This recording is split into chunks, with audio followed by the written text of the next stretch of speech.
Hey guys, welcome back to the channel. It's awesome that you're tuning in, because in this video we are going to take a close look at another Sega clone from AliExpress. But this time we're going to take a close look at the Retroad Compact.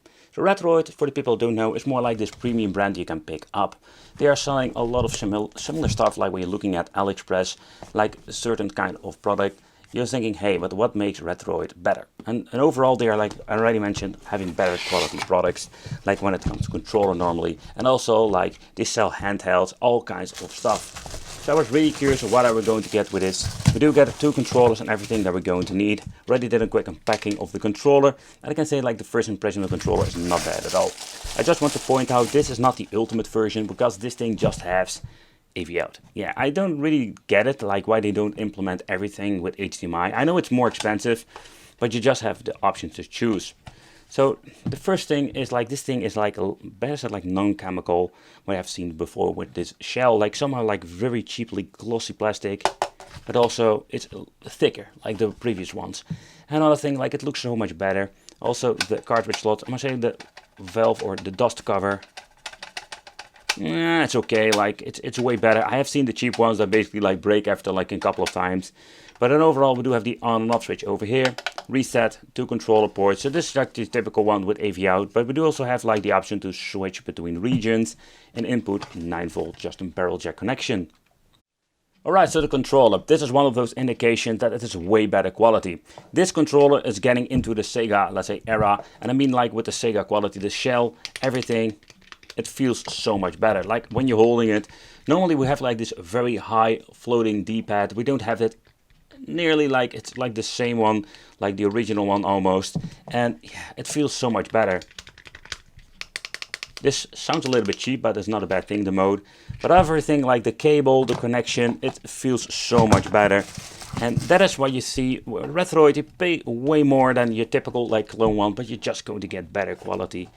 But is it better than original Sega? That is what we're going to try out today. But I want to bring the testing for these systems just to the next wicked level. I tested it out in the past with some cartridges, but I wanted to test them out with all kinds of versions, and I think I've collected them all now. So with the test we will include Street of Rage number 2, because I love those soundtracks and they're a great test for testing out the sound capabilities of the hardware. Then we're going to get the Bitmap Bureau Xeno Crisis. It's basically like a new game-ish homebrew. Then we're going to get Virtual Racing with the special chip. The chip that not all of the clone systems will have the support for, or the system in general. We're going to get Sonic 3 and Knuckles, the combination card that is also not supported by every single clone system, and not to forget an original multi-game card, just to see what happens if we're going to plug it in and we're trying to play some games. We're going to get the Mega Everdrive, the original Greeks edition, and that we're going to test out, because also the Everdrive is not supported by every single system. And then we're going to get the multi-game card from a friend from China. Same story, not always compatible with a system. Also we're going to test out the fake weird looking Japanese version multi-game card. Then the Sonic 2, when he becomes fluffy, or in other words just a repro game, a homebrew game, just to see how it works out. And of course we're going to check out the fake versions, the Everdrives from China, just to see if this game works too. Okay, so let the testing begin on the device, and let's see if it's capable of running all of these different cartridges. The first test, we're just going to turn it on to see if there are built-in games. I hear a lot of interference, but there are no built-in games today. The game that came with it, or the multi-game card, I'm surprised, because this is a completely new version. I've reviewed a couple of them, and this is a special version that came with the system itself, from Retroad itself. Maybe you can buy it separately, don't know for sure, but in the end, it's a unique collection compared with the first generation I've reviewed back in today. Okie dokie, so let's take a close look at it. What kind of games you're going to get? So Victor Man 1 and 2, a game that you don't see very often. All the Street of Rages, Golden Axe. Holy crap, this is a really good collection. Normally we're going to get some crappy games with the 112 one, but this, ooh, it blows my mind. Sonic the Hedgehog, only not a combination of Sonic 3 and Knuckles. They never put those combination cards or homebrew games on a multi-card. But the 112 one that comes with this machine is very good. and even Ultimate Mortal Kombat. Wow. Well, one thing is a little bit bummer, you cannot use these Japanese versions. I tried to put them in, but it is just not compatible. Oh, no, it isn't. You can see like it doesn't fit it well. So I just want to point out that there's no way to get in. Okay, next up, the Sonic 3 and Knuckles cartridge combination. And surprisingly, it works like a charm.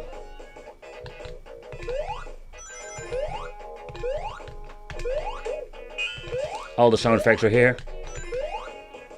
Works like a charm. Okay, so next up, let's try an Everdrive. This is the Chinese version that you can pick up from AliExpress for a couple of dollars. They are not very expensive, but you can see like they are working very well.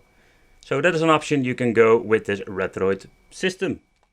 Next up, I wanted to try the original Grix edition, and here you can see that it boots up without any hassle.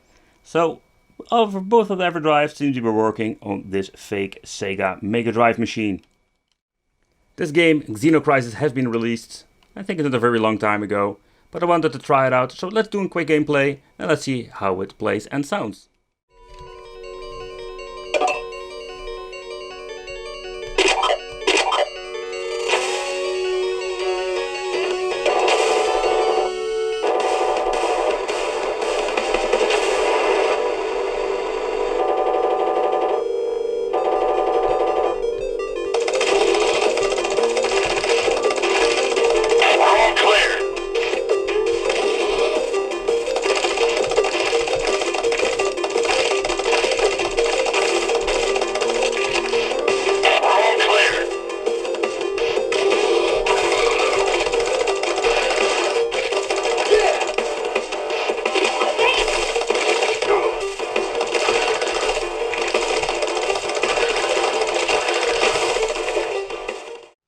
So next up for the region test, I just want to see if the switches work. I've put in my Street of Rage game, so let's reboot it now with different settings. Alright, let's boot it up again. And let's see if it still gets the message that I can play it on my region console. And you can see it boots up like bare knuckle number 2. Let's try some games. I just want to hear how does its game sound on this Retroad system.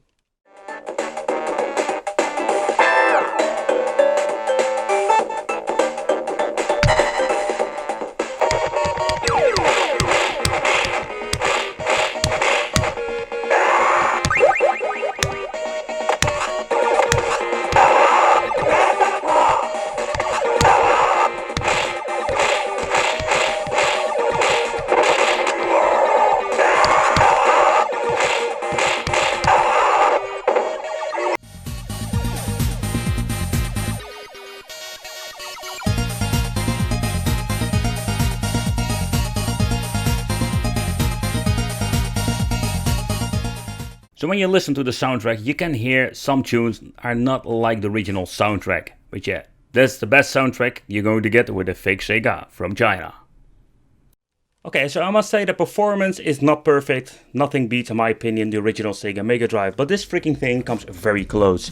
So let's open it up. I wanted to see what is in the inside. What kind of chip are they using? Is it a chip that we have seen before? Or is this like something freaking magic that they put in GNOME inside this machine? Who knows? Who tell? So let's grab myself the screwdriver. I think I got the... Yep, I got the right one. So you know that I was still having the issue when that I didn't know what kind of voltage they were using with this weird power supply. But now I got myself the answer. Look at the bottom, it says like 9 volts. And also the system, what kind of system they are using. But it explains, this is just the anti-SC version. And that's the reason why I couldn't only choose the O and the G, the American and the Japanese version of the game compatibility. Okay. So there's one screw that don't want to come out. Hello? Hello? Oh, it's already out. And we're going to break the seal. Woo, because I like it. Oh boy. Hey, we have seen this before in a different video, but okay. That is something for another comparison. Let's take a close look at the top part. Okay, so first of all, they went completely hot glue madness with this LED over here. What a horrible construction. I have seen this before. They are reusing the shell for different brands. The springs here are like very thin, cheap quality. So I have seen before with different systems that they just pop out, and it has a problem that you need to open it up because you need to set your spring back in position. But let's take a close look at the bottom part, because here's where all the magic happens. Okay guys, so this is what you're going to get: a lot of plastic fantastic and 3 PCBs. Yeah, it's not like in the 90s that we're going to get a PCB that fills the full system. Nope, that is just what it is nowadays. So here at the front we're going to get the controller ports, 2 of them, on offset and a reset button. Look at this, there is no screw holding this in place. How bad is that? Then we're having the middle PCB, that is basically the main board where all the magic happens, and they made one big mess with all the capacitors. And I'm gonna say loose component, but look at this. Like, look at this, how they made it. We'll give you a quick zoom later on. And then we have the last PCB that is attached with this ribbon cable for the AV out, the input for the 9 volts, and of course the region switch. So where I thought I felt some better quality components because of the weight, oh man, seeing this in the inside, look at this, how the components are soldering on this freaking PCB. The production date of this product is 2011, 09 the 17. But I must say, like, you cannot even read, it's barely very hard to capture, but it says the chip, the TCT 6801, a version of a chip that I have seen before with different systems. That's the reason why it sounds okay when it comes to the quality of the audio. But despite Retroad is one of those premium brands, yeah, they didn't manage to get this thing perfectly. And I mean, especially the audio. The overall quality when it comes to the product, I was surprised, and I must say, yeah, you're paying more for it, but you get more in the end when it comes to the overall quality of the product. Let me know what you think of Retroad. Did you ever pick it up? For now, this is what you're going to get. I hope this video helped out. Subscribe to the channel, hit the little bell, and it will be great to see you in the next video.